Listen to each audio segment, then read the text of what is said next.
So, hi mga langga, pancake tayo this time. Kumuha ko ng pancake na cornstarch and kumuha din ako ng egg and then pagkatapos, lagyan din natin ng olive oil.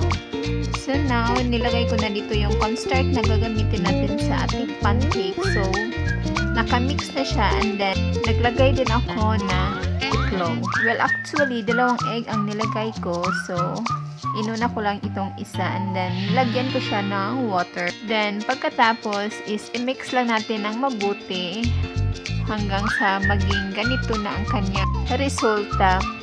Malapot at wala nang buo-buo.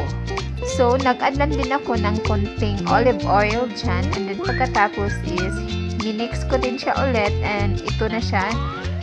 Sinalang na natin siya sa ating kawali na pinahiran ko ng dairy cream or butter.